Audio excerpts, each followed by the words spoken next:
जादुई हैंडबैग। दोस्तों, आज जो कहानी मैं आपको सुनाने वाली हूँ उसका नाम है जादुई हैंडबैग। कंचन और दिव्या दोनों सगी बहनें थी। उनकी माँ अब इस दुनिया में नहीं रही थी। उनके पिता ने बच्चों के फायदे के लिए गायत्री नाम की एक औरत से दूसरी शादी कर ली थी। लेकिन गायत्री को तो सिर्फ केशव से मतलब था। वो कंचन और दिव्या से बिल्कुल भी प्यार नहीं करती थी। एक दिन गायत्री अपने मन में सोचती है, मैंने सोचा था इन दोनों लड़कियों की शादी करके मैं सारी की सारी दौलत हड़प लूंगी, लेकिन ये दोनों तो मेरे सिर पर बैठी हैं। अगर इनकी शादी नहीं हुई तो क्या होगा? लेकिन अगर इनकी शादी भी करवाई गई तो बहुत ज्यादा खर्चा आएगा। मैं नहीं चाहती कि मेरी सारी की सारी दौलत इन दोनों की शादी पर खर्च हो जाए। अगर कल हम दोनों के भी बच्चे हुए तो हमें भी तो उनके लिए पैसे चाहिए। इतना सोचकर वह चुपचाप बैठ जाती है। इतने में केशव, उसका पति, उसके पास आता है। तभी वो उससे कहता है, अरे तुम तो यहाँ पर बैठी हो। तुमने तो मुझसे कहा था कि तुम किचन में पराठे बनाने के लिए जा रही हो। देखो, मुझे जल्दी से काम पर जाना है। जाओ और मेरे लिए पराठे ले आओ। जी अभी लाई जी। तभी केशव खाने की टेबल पर बैठकर इंतजार करने लग जाता है और तभी गायत्री किचन में जाती है और दिव्या का हाथ मोड़कर कहती है, क्यों रे दिव्या की बच्ची, इतनी देर तक खाना बना रही है? तुझे कितनी बार मैंने कहा है तेरे बाप के उठ जाने से पहले तू खाना बना लिया कर। माँ मेरा हाथ छोड़ो माँ, मुझे बहुत दर्द हो रहा है। बस माँ, खाना बन ही गया, ये लीजिए माँ, पिताजी के लिए ले जाइए। गायत्री वो पराठे केशव के पास ले जाती है। तभी केशव उससे कहता है, गायत्री, मुझे दोनों बच्चों का चेहरा देखने का मन कर रहा है। नहीं, वो दोनों अभी तक सो रहे हैं जी। उनकी नींद खराब करना अच्छी बात नहीं है। जब उठेंगे तब मैं आपको उनसे मिलवा दूंगी। लेकिन गायत्री, समय तो देखो, अभी 10 बज रहा है। तुम हमेशा उनकी नींद का ख्याल रखती हो। तुम उनसे कितना प्यार करती हो गायत्री। तुम रोज सुबह जल्दी उठ जाती हो, फिर हम लोगों के लिए खाना बनाती हो। कितनी अच्छी बात है जी। आपको तो अपनी पसंद पर गर्व महसूस होना चाहिए, है ना जी। केशव खाना खाकर वहाँ से चला जाता है। लेकिन गायत्री केशव को उसकी दोनों बेटियों से मिलने नहीं देती। वो बहाना बनाती है कि वो दोनों सो रही है। लेकिन सच तो ये था कि वो दोनों सुबह को 4 बजे उठ जाती है और घर का सारा काम करती है और घर की सारी जिम्मेदारियाँ उनके सिर पे थी। तभी गायत्री कहती है, क्यों री महारानी कंचन, तुम्हारे हाथों में जान नहीं है क्या? ये कपड़े बिल्कुल भी साफ नहीं धुले, इन्हें वापस से धो। तुम्हें किसी ने सिखाया नहीं क्या? लेकिन माँ, कपड़े तो मैंने रगड़ कर धोए थे। कल शाम को बस आंधी आई थी तो थोड़ी सी धूल लग गई होगी। कोई बात नहीं गायत्री, एक काम करो, इन्हें वापस से धो दो। कंचन बहुत मेहनत से सारे कपड़े धोती है और उन्हें धूप में सुखा कर आती है। लेकिन थोड़ी देर के बाद जब कपड़े सूख जाते हैं तभी उसकी माँ उन कपड़ों को बेड पर उठाकर रख देती है और उनके ऊपर पानी फेंक देती है। माँ, ये सूखे कपड़ों के ऊपर पानी क्यों फेंका? देख कंचन, मैं चाहती हूँ तो इन कपड़ों को वापस से धोए। मुझे तुम्हारा काम एक बार में पसंद नहीं आता, ठीक है ना? और वैसे भी तुम्हारे लिए अच्छा ही होगा। जब कल तुम ससुराल में जाओगी तो तुम अच्छे से काम करोगी तो सब मुझे ही वाह करेंगे। एक काम करो कंचन, वापस से सारे कपड़े धो लो। तभी उसकी बहन दिव्या उसके पास आती है और कंचन से कहती है, दीदी, हमारी सौतेली माँ बहुत खराब है। हम कब तक अपनी सौतेली माँ के जुल्म सहते रहेंगे? हम पिताजी से कुछ क्यों नहीं कहते? दिव्या, पिताजी ने हम दोनों के भले के लिए इससे शादी की थी। अब अगर पिताजी को पता चल गया कि उनके एक फैसले से हम दोनों खुश नहीं है, या फिर बचपन से आज तक हमने इतना सब कुछ किया है और इतना सब कुछ बर्दाश्त किया है, तो वो बिल्कुल भी बर्दाश्त नहीं कर पाएंगे। उन्हें सदमा लग जाएगा। इसलिए भलाई इसमें है कि हम दोनों चुप रहे। दिव्या, लेकिन कंचन, ये औरत बहुत खराब है। ये हमें अपने पिताजी से भी मिलने नहीं देती। मुझे तो वो पूरी चुड़ैल की जैसी लगती है, चुड़ैल। और पिताजी भी बस हमेशा अपने काम में मग्न रहते हैं। उन्हें हम दोनों से कोई भी मतलब नहीं।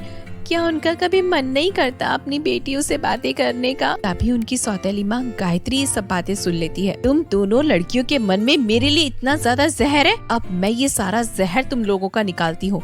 देखो अब मैं कैसे तुम दोनों को सबक सिखाती हूँ। माँ, वो दिव्या का वो मतलब नहीं था माँ। तुम दोनों का क्या मतलब था, अब मैं तुम दोनों को बताती हूँ। तभी उसकी बहन दिव्या कहती है, इसके अलावा माँ तुम कर भी क्या सकती हो? तुम तो गंवार हो, गंवार। बस तुम हमसे काम करवा सकती हो, हमें मार सकती हो, बस यही आता है तुमको। तेरी इतनी हिम्मत लड़की कि तू मुझसे जबान लड़ाती है। अब तू देख मैं तुझे कैसे ठीक करती हूँ। माँ, मुझे दर्द हो रहा है, मुझे मत मारो माँ, छोड़ दो मुझे, छोड़ दो माँ। गायत्री उन दोनों को बहुत मारती है और दोनों के शरीर पर बहुत सारे जख्म हो जाते हैं। तभी गायत्री कहती है, तुम दोनों लड़कियों को मैं पसंद नहीं हूँ, पता चला? और करो मेरी शिकायत, और करो। इतना सबक सिखाऊंगी तुम दोनों लड़कियों को कि मेरा नाम लेना तक भूल जाओगी। थोड़ी देर बाद दोनों बहनें कमरे में बैठकर एक दूसरे के जख्मों पर मलम लगा रही थी। दीदी, हमें पिताजी को सब कुछ बताना होगा, मुझे बहुत दर्द हो रहा है। मैं जानती हूँ दिव्या, तुम्हें बहुत दर्द हो रहा है। थोड़ी देर बाद रात हो जाती है और उनके पिताजी घर पर आते हैं। कहाँ है मेरी दोनों बेटियाँ, कहाँ गई? तभी गायत्री उनके पास में आती है और केशव से कहती है, जी आपको ऐसा लगता है कि मैं इन दोनों की सौतेली माँ हूँ और मैंने कभी भी अपने बच्चे को प्यार नहीं किया और कभी भी मैंने उनके लिए कुछ भी नहीं किया। क्यों गायत्री, ऐसा क्यों कह रही हो? तुम तो बहुत अच्छी माँ हो। तुम रोज सुबह उठकर सबसे पहले इस घर का सारा काम खत्म कर लेती हो। क्या हुआ, क्या बात हो गई? जी आपको पता है, आज तुम्हारे पीछे से उन दोनों लड़कियों ने मेरे ऊपर हाथ उठाया, मुझे सौतेली माँ कहा, यहाँ तक कि मुझे नागिन भी कहा। मेरा दिल जानता है जी कि मैं उन दोनों को कितना प्यार करती हूँ। बस मैंने अपनी जिंदगी के साथ में कॉम्प्रोमाइज करके उन दोनों को अपनी बेटी माना था और देखिए आज वो मुझे सौतेली माँ कहते हैं, मुझे नागिन कहते हैं। यह सब सुनकर केशव आग बबूला हो जाता है। वो गुस्से में अपनी दोनों बेटियों को आवाज लगाता है, पिताजी, अच्छा आप यहाँ पर आ गए, आपको हम दोनों कुछ बताना चाहते हैं। मैं तुम दोनों से कुछ बात करना चाहता हूँ। आज तुम दोनों ने तुम्हारी माँ को सौतेली माँ कहा, तुमने उसे चोर कहा और तुमने उसे जहरीली भी कहा। तुम्हें अपनी माँ के साथ में इस तरह से व्यवहार नहीं करना चाहिए। लेकिन पिताजी, हमने तो ऐसा कुछ भी नहीं किया है। क्या मैंने तुम दोनों को यही संस्कार दिए थे कि तुम अपनी माँ को सौतेली कहो, तुम अपनी माँ को नागिन कहो? पिताजी बस हुआ, अगर आपको अपनी पत्नी ही अच्छी लगती है तो आप रहिए उनके साथ में। हम दोनों बहनों को इस घर में नहीं रहना। ये हमारी सौतेली माँ है, ये हम पर बहुत ज्यादा अत्याचार करती है। हाँ, निकल जाओ तुम दोनों इस घर से। मुझे भी शर्म आती है तुम दोनों को अपनी बेटी कहते हुए। दोनों बहनों के सर पर पहाड़ टूट चुका था। कंचन घर से निकलते समय अपनी माँ की आखिरी निशानी जो हैंडबैग था उसे साथ में लेकर अंधेरी रात में बाहर चली जाती है। दोनों बहनें इधर उधर देखती रहती हैं। तभी दोनों को बहुत डर लगता है और घर में गायत्री बहुत ज्यादा खुश हो जाती है। जो मैं चाहती थी वो हो गया। दोनों बहनें यहाँ से रफा दफा हो गई हैं।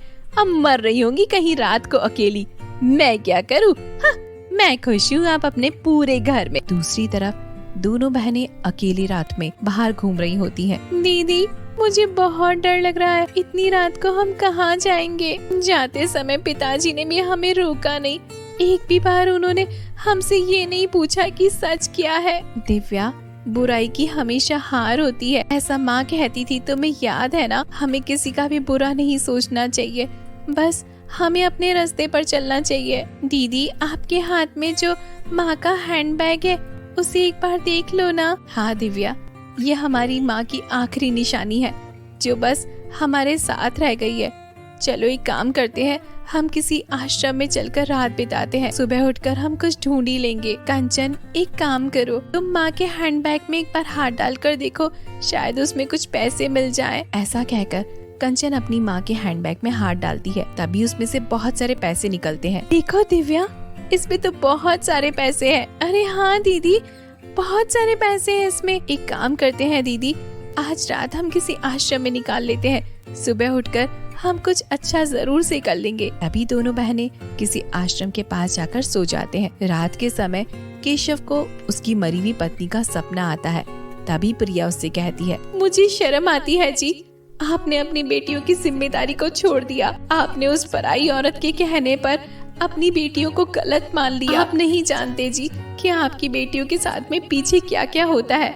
ऐसा कहती प्रिया ने केशव को सारी बातें बता दी। केशव की अचानक से आंखें खुलती हैं। तब सुबह हो चुकी होती है। तभी गायत्री कहती है, उठिए जी, आप हाथ मुंह धो लीजिए, मैं आपके लिए खाना लगा देती हूँ। पापी औरत, मुझे शर्म आती है तुझे अपनी बीबी कहते हुए। तूने मेरे बच्चों के साथ में बहुत बुरा किया है, मैं तुझे कभी भी माफ नहीं करूँगा।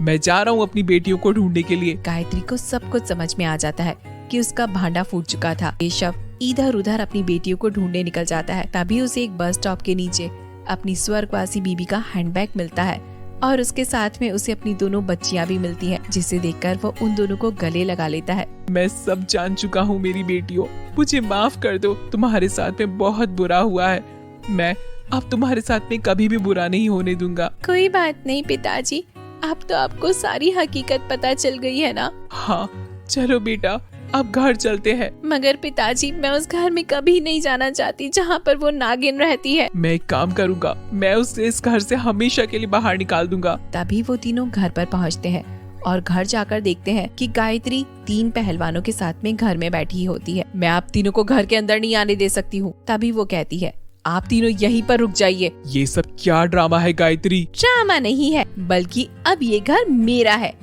आपको याद है ना पति देव जी, उस दिन मैंने आपसे किन पेपरों पर साइन करवाए थे, ये बोलकर कि मैं गरीबों को कुछ धन देना चाहती हूँ। पर वो गरीबों के लिए धन वाला पेपर नहीं था जी, बल्कि वो तो इस घर के पेपर थे जिस पर आपने अपने हाथों से साइन किए थे। मुझे खुद पर शर्म आती है और तुम पर यकीन नहीं होता कि मैंने तुम जैसी नागिन औरत के साथ में शादी की है।